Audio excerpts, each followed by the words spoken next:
¿Qué tal? Saludos a la auditoría de Consulta. El día de hoy nos encontramos en una entrevista un poco diferente. Ya ve que siempre le llevamos información siempre clara, siempre oportuna y sobre todo de los temas que se van desarrollando continuamente acá en el Día de Tlaxcalteca. El día de hoy tenemos, le decía, una entrevista diferente porque hoy nos encontramos en el Instituto de Acceso a la Información y Protección de Datos Personales. Es un órgano que nunca habíamos tocado e incluso nunca habíamos tenido una entrevista. Hoy nos las permite Didier, quien el día de hoy estamos platicando con él, Didier López Sánchez, quien nos recibe a su despacho. Va a haber modificaciones dentro del cuerpo de comisionados y ese es el objetivo por el cual queremos platicar con él. Didier, muchísimas gracias por haber aceptado la invitación de platicar con el auditorio de Consulta. Al contrario, muchas gracias a ustedes y un saludo a todo su amable auditorio. Pues Didier, entramos en materia. Preguntarte, acaba ya tu etapa como representante, como comisionado dentro del Instituto de Acceso a la Información. Vienen nuevos proyectos de trabajo, ya te irás organizando. Sin embargo, a mí me gustaría adentrarme un poco más al instituto, saber qué marca para ti esta etapa, este trabajo que desempeñaste durante algunos años y que sobre todo es una gran responsabilidad ante los tlaxcaltecas. Desde luego, para su servidor marca la conclusión de una etapa sumamente importante en mi carrera como servidor público. De los prácticamente ya 30 años que llevo en el servicio público, 12 de ellos se los he dedicado a la transparencia, la rendición de cuentas, la protección de datos personales y específicamente en un principio comisión y ahora el Instituto de Acceso a la Información Pública y Protección de Datos del Estado. Empezando desde ser auxiliar administrativo, empezar a elaborar los primeros organigramas, el primer reglamento, el primer intento de reglamento en unas oficinas muy pequeñitas, muy limitadas, y ir avanzando, pasar de ser chofer, asistente particular, auxiliar en el área de comunicación, finalmente como titular del área de comunicación social de todavía entonces comisión. Me da mucho gusto haber empezado desde abajo y ahora terminar esta etapa, cerrar esta etapa de mi vida profesional como comisionado, que siempre fue un anhelo que estuvo presente en mi mente y que afortunadamente pudimos alcanzar. Nos vamos muy satisfechos el hecho de ser miembro fundador y haber conocido prácticamente a todos las y los comisionados, las y los trabajadores del instituto. Muchos de ellos afortunadamente son mis amigos, no todos, pero muchos, la gran mayoría de ellos son mis amigos, me aprecio de ello y estamos muy contentos de cerrar esta etapa profesional. Cuando llegas, Didier, a este anhelo, como tú lo mencionas, ¿cómo encuentras el órgano garante? ¿Cuál es tu primera tarea que empiezas a desarrollar? Digo, como hace un rato lo mencionabas, conoces de alguna manera incluso la fundación de este órgano garante, y cuando tuviste la oportunidad de ser comisionado, ¿cuál es la primera tarea que empiezas a realizar? Recordemos que fue una etapa complicada. Llegamos bajo circunstancias que no eran las más agradables, porque había llevado a cabo el Congreso del Estado todo un procedimiento para que finalmente culmina con la destitución de los propietarios en ese entonces, y quienes éramos suplentes de ellos asumimos como propietarios desde entonces. Esta figura de la suplencia no existe en todos los estados de la República. No recuerdo cuántos somos, pero somos creo que 10, 12 estados, cuando mucho, que tienen la figura de la suplencia. En este caso, afortunadamente se contaba con la suplencia, si no hubiera tenido que llevarse a cabo todo un procedimiento de selección. Una vez que el Congreso del Estado nos toma protesta como propietarios del Consejo General, como comisionados propietarios, la primera tarea que llevamos a cabo, es justo recordar que me acompañaba en ese momento la excomisionada Mónica Coamatzi Hernández y el excomisionado Fernando Hernández López. Juntos logramos, ahora somos amigos, pero en ese entonces ni nos conocíamos. Bueno, a Moni la conocía, a Fer no, pero En lo primero que coincidimos, afortunadamente, fue en una tarea fundamental: poner orden administrativa y financieramente, que era muy necesario en el instituto. Había un desorden que privaba en todas las áreas, permeaba en todas las áreas, lo cual es muy entendible. Si las cabezas no se ponían de acuerdo, pues en las áreas mucho menos. Entonces, esa fue la primera de las tareas que nos abocamos a realizar. Afortunadamente, ese orden administrativo y financiero persiste hasta la fecha, afortunadamente. Otra de las cosas que hicimos en ese momento fue, a ver, no caigamos en lo mismo. Es decir, como en todo cuerpo colegiado, hay distintas ideas. Aquí nada más somos 3. Hay miembros colegiados de 5, de 7. Imagínate, tenemos 25 diputados, lo difícil que es ponerse de acuerdo. Siempre hay discrepancias, pero otro de las primeras acciones o acuerdos fue: vamos a ponernos de acuerdo. Hay que discutir los temas, analizarlos, discutirlos y, en última instancia, subir ya los asuntos a las sesiones ordinarias que por ley estamos obligados a desarrollar cada semana. Ese fue otro de los acuerdos que hasta la fecha también, afortunadamente, persiste. Ponerse de acuerdo previamente en lugar de hacerlo durante la propia sesión, porque se puede. Es fácil cuando hay voluntad. Inmediatamente después estaba ahí pendiente un tema muy importante. La ley ya facultaba al instituto para imponer medidas de apremio, pero no existía mecanismo. Nos dimos a la tarea de hacer las gestiones correspondientes y afortunadamente logramos que la Secretaría de Finanzas firmara con nosotros el convenio de colaboración que nos permite a nosotros imponer multas derivadas de la falta de cumplimiento a las obligaciones de transparencia que marca la ley, y a ellos les facultaba para recaudar el monto de esas multas. A partir de ahí es otro tema que afortunadamente también persiste de manera positiva, porque independientemente del cambio en la administración estatal, afortunadamente también hay receptividad, hay apertura, y ese convenio se ha venido ratificando cada año. Eso nos permite imponer multas desde el año pasado de manera histórica, porque ya se podía, pero no se había llevado a cabo. Entre otras cosas, esas fueron las primeras acciones que realizamos, que considero las más importantes. ¿Qué habría que destacar? El que hayas asumido todo este tiempo, pues, esta tarea tan importante, pero creo que independientemente, como decía, son tres formas de pensar diferentes, pero hablemos de ti, de saber qué fue lo que le agregaste o le quitaste a este órgano, pues con la intención de ofrecer mejores resultados. ¿Qué habría que destacar?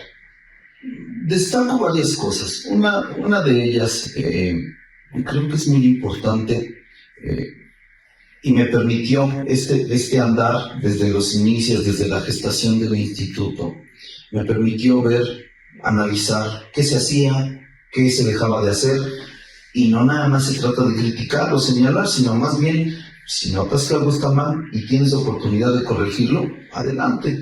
Creo que corregimos cosas, hicimos cosas que no se habían hecho, innovamos un poquito, pero el sentido humano que siempre debe caracterizar al servicio público nos permitió, por ejemplo, abatir considerablemente el rezago que tenía el instituto en materia de asuntos laborales, algunos ya convertidos en laudos, otros a la postre se convertirían en ello, y afortunadamente a la fecha, sin necesidad de mencionar números, hemos avanzado significativamente.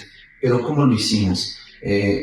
Decía yo hace un momento, es importante no repetir los errores, y lo que en un momento dado sucedió conmigo, traté de que no se repitiera más. Es decir, siempre hay necesidad de hacer ajustes con la gente que colabora en alguna institución.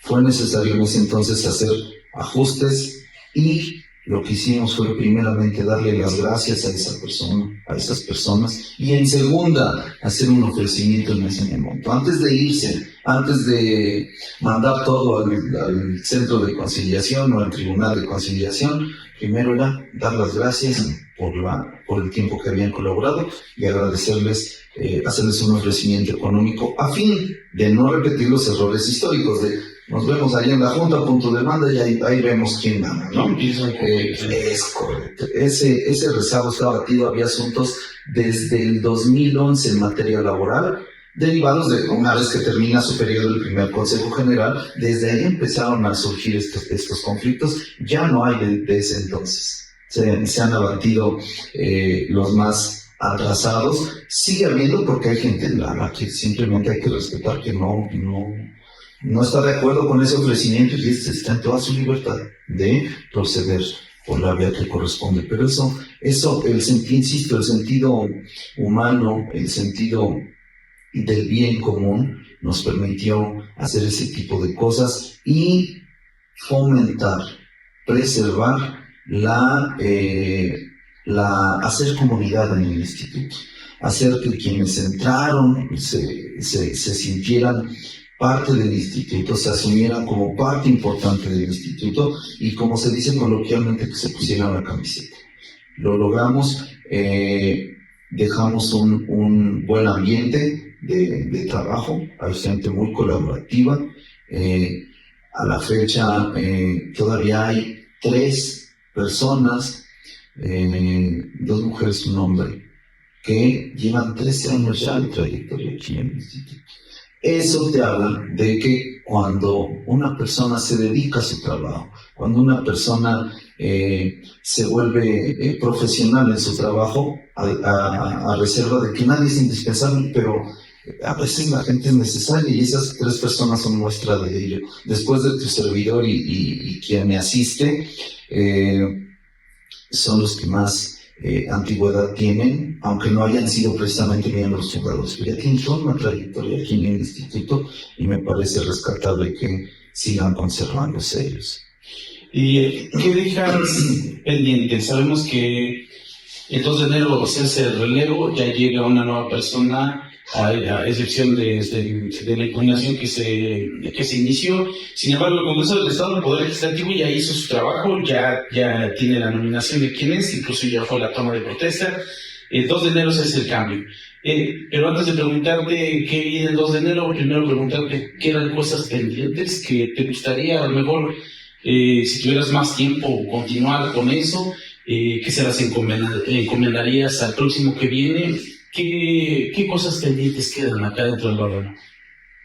Pendientes en materia administrativa y financiera, afortunadamente no dejamos ninguno. Más bien, los pendientes atenderían a los anhelos personales, es decir, si hubiera tenido más tiempo me hubiera gustado seguir sabiendo más. Si hay algo que modestia aparte, desde luego, si hay algo que creo que distingue a mi gestión es que nunca estuve inmóvil aquí en la oficina.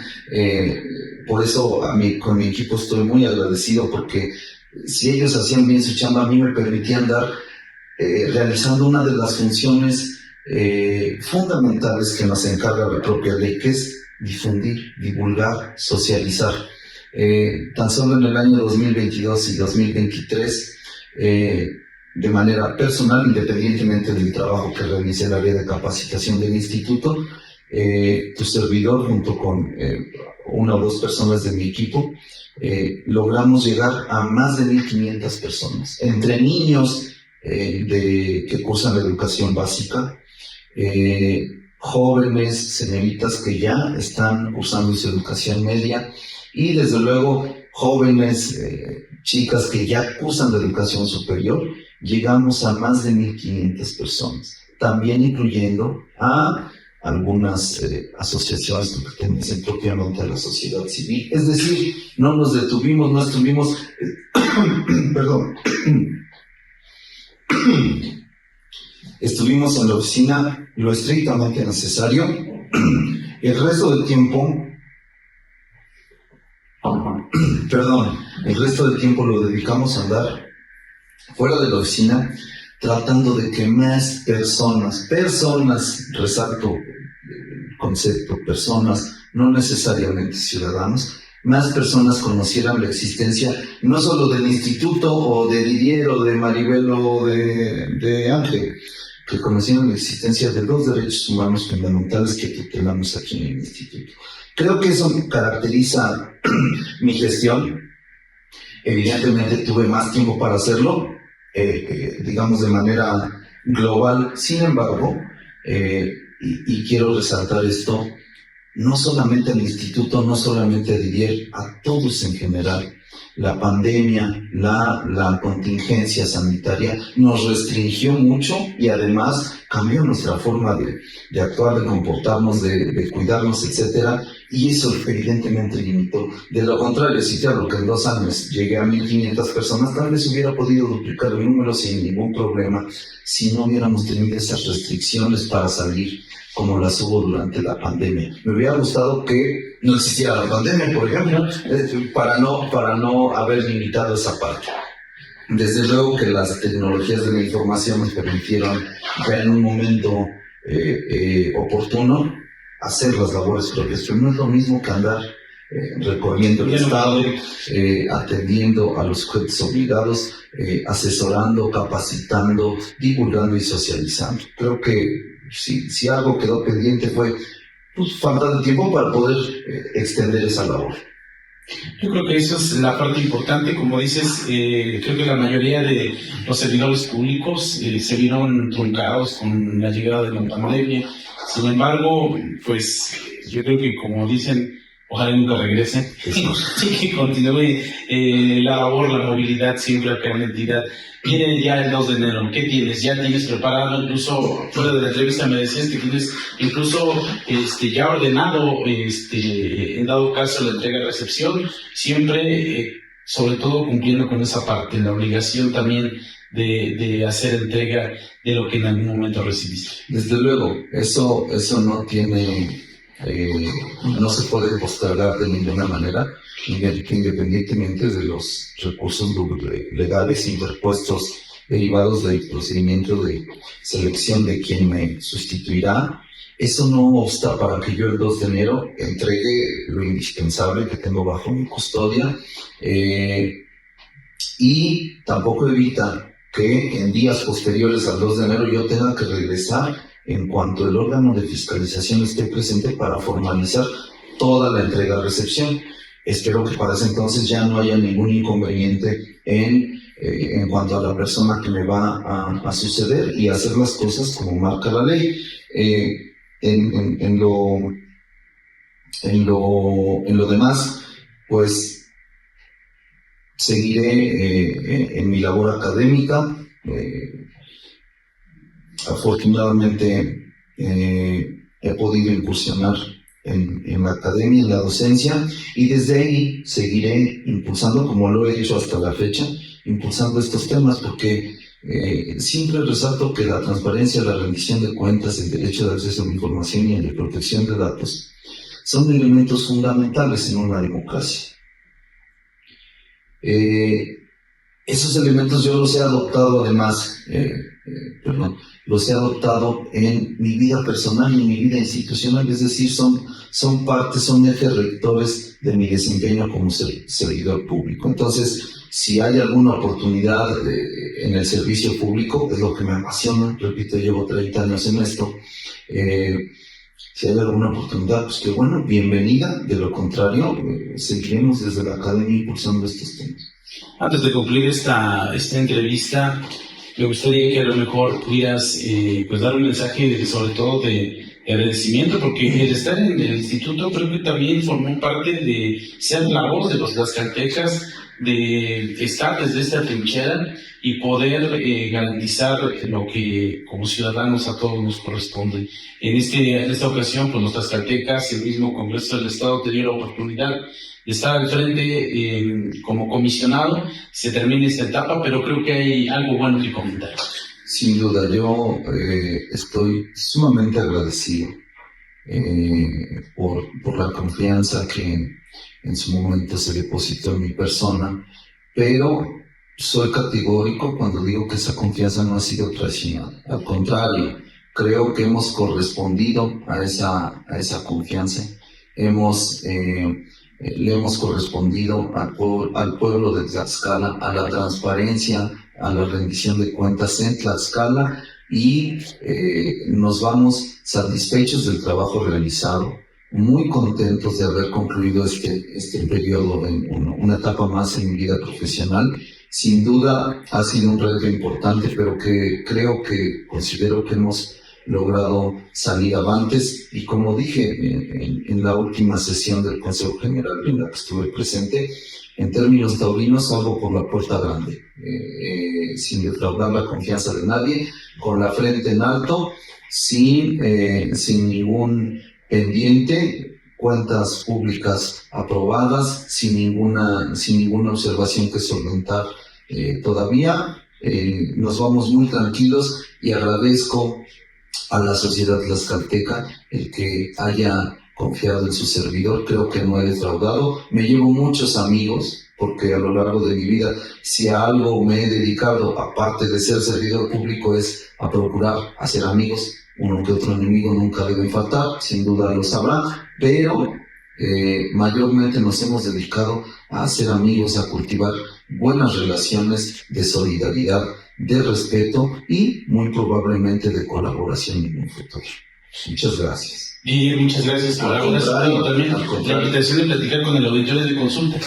Muchísimas gracias a ti, a los directivos de consulta, por siempre decir, digo yo siempre que cada uno podemos hacer desde nuestro espacio, desde nuestra trinchera, algo por estos temas. Ustedes divulgando, comunicando, informando, es justo como cumplen esta tarea que coadyuva en la encomienda básica del instituto, que es esa, ¿verdad? Que cada vez más gente conozca de estos dos derechos fundamentales, lo cual agradezco. Perfecto, pues muchas gracias al auditorio que nos presta siempre la atención para poder presenciar estas entrevistas. Su servidor Atenagua, le ofrecimos una más hoy desde el Instituto de Acceso a la Información, siempre pendientes de todo lo que va sucediendo en la entidad. Agradecemos que nos hayan abierto las puertas de este inmueble, y seguimos pendientes. Que tenga un excelente día. Muchísimas gracias, felices fiestas. Gracias, Adolfo. Listo.